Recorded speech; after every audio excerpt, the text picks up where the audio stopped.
Will running with a high-end racing wheel truly make you a better driver? Yeah, it's a little more complicated than that. Welcome to the Sim Racing Paddock. I'm your host, William Marsh, and it is a great time to be a sim racer right now. We are truly spoiled for choice in the many different ways we can enjoy our hobby. We have the low-end entry-level offerings such as the Thrustmaster T80 and the Logitech Driving Force GT wheel. We have the hotly contested mid-range market with offerings from Logitech, Thrustmaster, and Fanatic. And also, we are seeing the high-end sim racing market become more accessible than ever. And we are seeing offerings from Leo Bonar's Sim Steering. We are seeing the Sim Experience AccuForce wheel. And also, we're seeing an emergence in the Open Sim wheel where dedicated racers are building their own high-end wheel at a fraction of the cost of other wheels. Now, recently, my buddy SHAUN at the Sim Pit posted his review of the Sim Steering 2 force feedback system, which is definitely a great watch. I highly recommend that to anyone that is even interested in a high-end market wheel.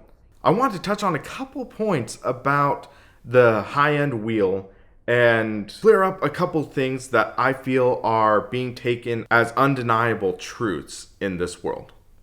One of those that people are stating is if you have a direct drive wheel or any other high-end wheel, you are going to become a better driver. Now, my experience with direct drive wheels are somewhat limited. I have tested CXC Simulation's direct drive wheel that is used in their racing system. However, beyond that, I do not have experience driving a direct drive wheel. I do have experience in most other wheels in this industry. I started off with the Logitech NASCAR wheel, which was a rubber band wheel with no force feedback whatsoever. Then I moved up to the Logitech Momo, then the Driving Force GT, and then moved up to the Logitech G25. Since then, I've also used the Thrustmaster T500 RS and the Fanatic CSL and CSW wheels. In my time testing all of these wheels, one thing has been made apparent to me. A good wheel will augment good driving habits, but it will not fix bad driving. If you have a solid driving foundation, if you know the basics, if you know what you are doing, then it will help improve, but it will not fix. Think of it this way. Think about using a camera. If you have that camera photographer's eye, then you can take a good shot with even a cell phone camera. But even if you shelled out $3,000 for the latest and greatest camera, if you don't have that eye, if you don't have that knowledge, if you don't have that ability, the camera won't magically make you a good photographer. Also, take a look at some of the top iRacers and the top sim racers in the world. They are achieving their results using lower end wheels, such as the Logitech Driving Force GT, the Logitech G27. And also, there's a bit of a reason why they are doing that. If you are using a weaker force feedback wheel, that allows you to be able to have more strength than the wheel offers. So you are actually able to control the car in a semi-unrealistic manner. I mean, it's not going to defy the laws of physics, but you might defy the laws of force. So, say you are driving an open wheel car. You are able to put more strength into turning that car with a Logitech wheel than it would take to actually steer it with a direct drive wheel. because you are able to muscle that car better with a Logitech or lower force feedback wheel than it is with a stronger wheel.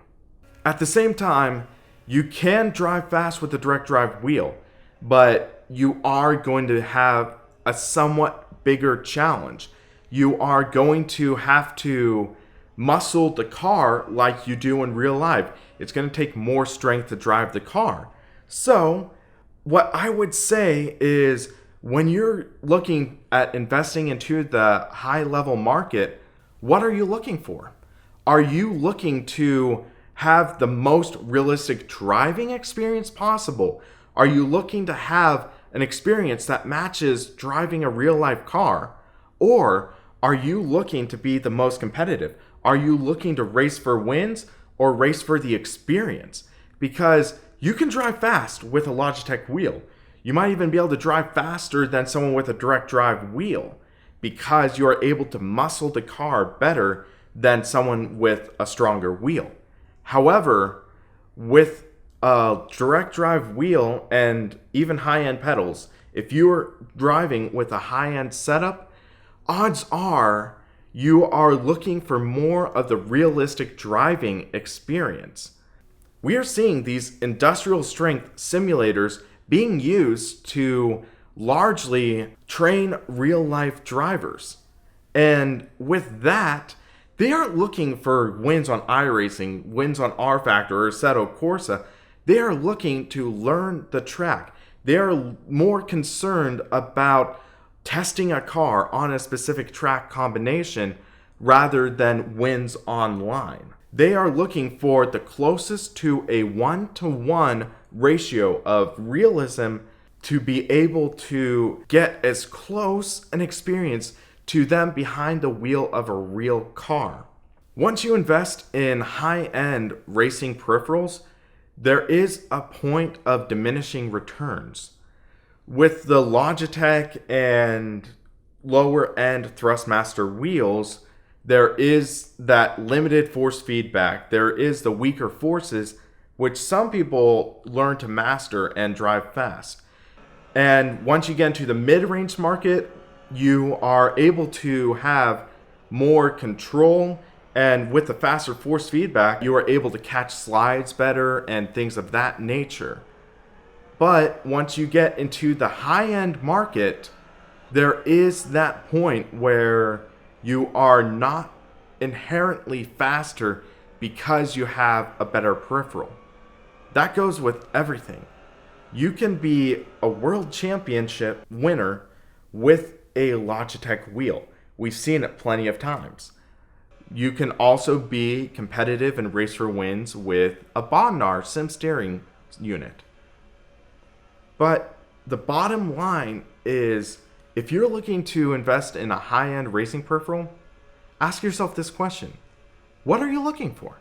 Are you looking to race for wins? Are you looking to have a good time?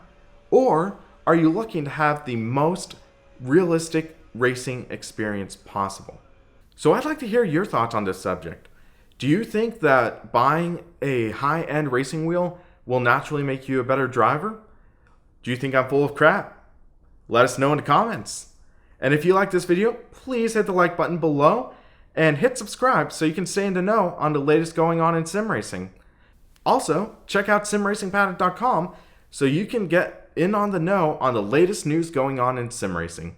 For Sim Racing Paddock, I'm William Marsh, and you have a great rest of your day.